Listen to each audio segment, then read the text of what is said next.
Oi, tudo bom?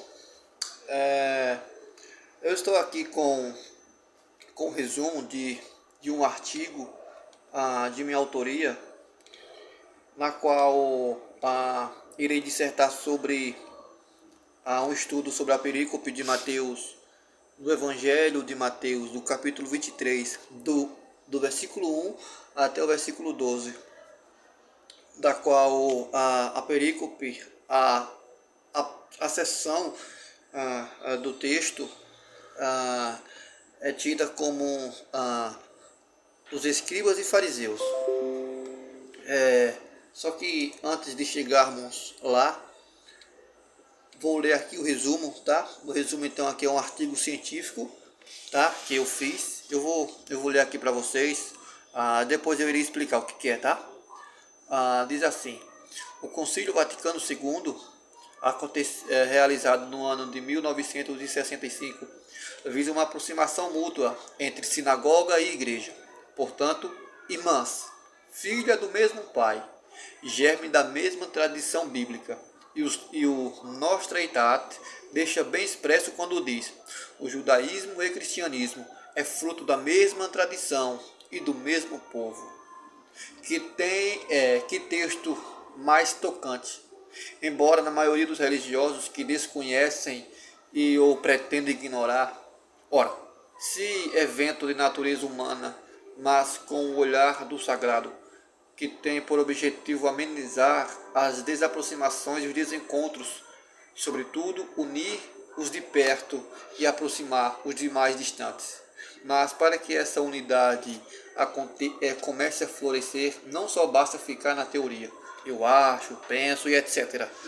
Não, tem que ir mais além, quebrar essas rupturas que se desenrolou ora por conflitos, ora por desentendimentos. Ah,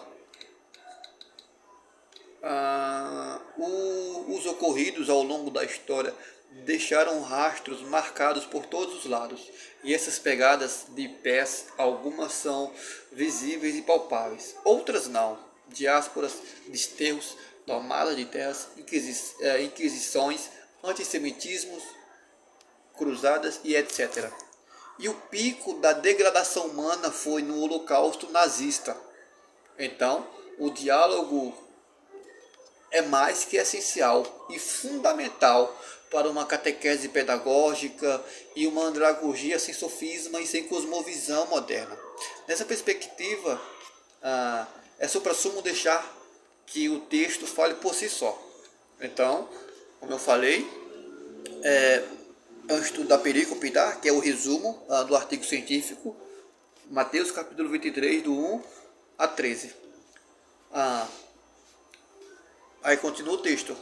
Não justifica, então no caso, o Evangelho de Mateus, o estudo da perícope, tá? Não justifica todos esses atos acontecidos em nome da teologia cristã, em nome de uma suposta fé genuína e pura.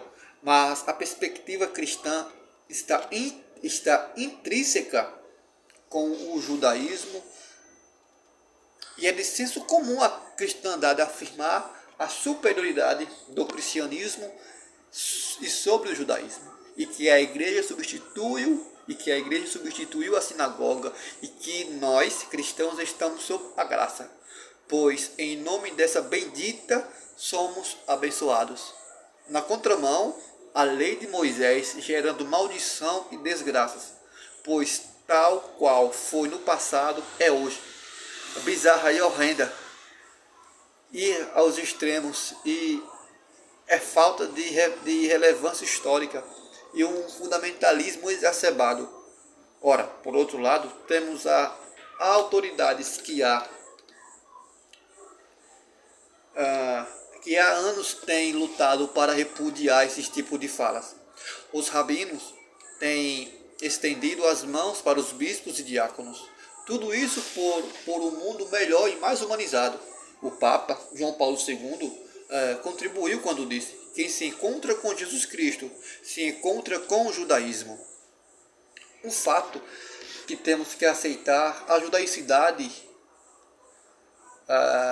a judaicidade e poderia citar inúmeras fontes de referências bibliográficas que serviria como base, a base que se afiança o ponto de vista histórico e teológico da maior dos autoridades cristãos, o Papa.